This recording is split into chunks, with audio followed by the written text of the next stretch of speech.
Guys, साल 2014 में Google ने नेस्ट लैब्स नाम की कंपनी को 3.2 बिलियन डॉलर्स में खरीद लिया था और जैसे ही इसकी खबर लोगों को लगी।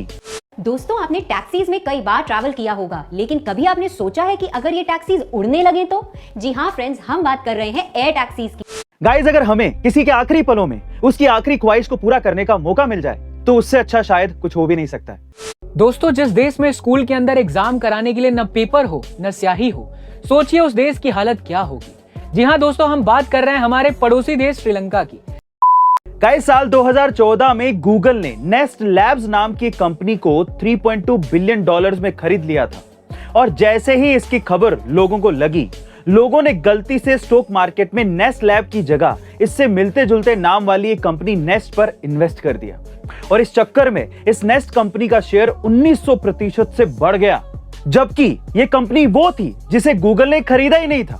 जब लोगों को नेस्ट की सच्चाई पता लगी तो इस कंपनी का स्टॉक पूरी तरह से क्रैश हो गया, जिससे कई लोगों को भारी नुकसान हुआ। दोस्तों, आपने टैक्सीज में कई बार ट्रैवल किया होगा, लेकिन कभी आपने सोचा है कि अगर ये टैक्सीज उड़ने लगे तो? जी हाँ फ्रेंड्स, हम बात कर रहे हैं एयर टैक्सीज की।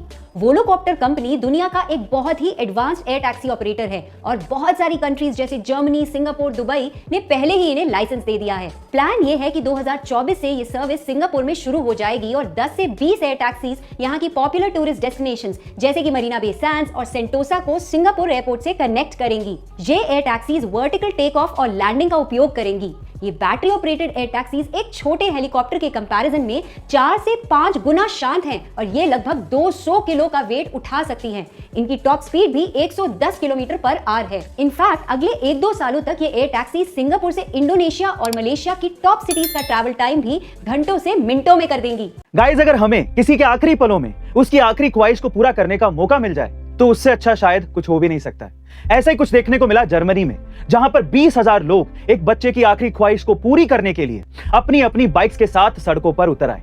दरअसल जर्मनी में रहने वाला रोडरफेन, जो कि सिर्फ एक 6 साल का बच्चा है, वो कैंसर से पीड़ित था और कैंसर की आखिरी स्टेज पर होने के कारण उस बच्चे का बच पाना नामुमकिन था।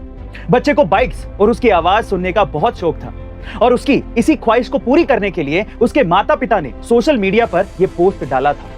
पहले उन्हें लगा कि सिर्फ 15 या 20 लोग आएंगे, मगर उन्हें तब हैरानी हुई जब 15 या 20 लोग नहीं, पूरे 15 से 20 हजार लोग अपनी अपनी बाइक्स पर सवार होकर चले आए उस बच्चे का मोराल बूस्ट करने के लिए और उसकी आखिरी ख्वाहिश को पूरा करने के लिए। गाइस, भले ही ये 20,000 लोग उस बच्चे की जान ना बचा पाए हों, लेकिन उससे उसके जिंदगी के आखिरी कुछ पलों में खुशी जरूर मिली होगी। दोस्तों, जिस देश में स्कूल के अंदर एग्जाम कराने के लिए न पेपर हो न स्याही हो, सोचिए उस देश की हालत क्या होगी। जी हाँ दोस्तों, हम बात कर रहे हैं हमारे पड़ोसी देश श्रीलंका की, जहां 1 किलो चावल 500 रुपए का है, 1 किलो शक्कर 290 रुपए का और पेट्रोल का दाम आसमान की बुलंदियां छू रहा है 283 रुपए लीटर। दरअसल श्रीलंका की इस हालत के लिए 3 बड़े कारण हैं। पहला, कोरोना, क्योंकि श्रीलंका की जीडीपी का एक बड़ा हिस्सा टूरिज्म से कवर होता था, लेकिन कोरोना की वजह से यहाँ टूरिज्म आना बंद हो गए, जिससे आर्थिक तंगी आ गई। दूसरा है, सरकार ने केमिकल फर्टिलाइजर पर बैन लगा दिया, जिससे फूड प्रोडक्शन में कमी आ गई और अब पूरा देश भूखमरी से जूझ रहा है। और तीसरा कारण है चाइना से लिया गया कर्ज। बहरहाल स्थिति यह है कि श्रीलंका कभी भी दिवालिया घोषित हो सकता है। एक समय था जहां पर क्रिकेट के अंदर श्रीलंका का डंका बोलता था, वही देश आज दिवालिया की तरफ आगे बढ़ता जा रहा है।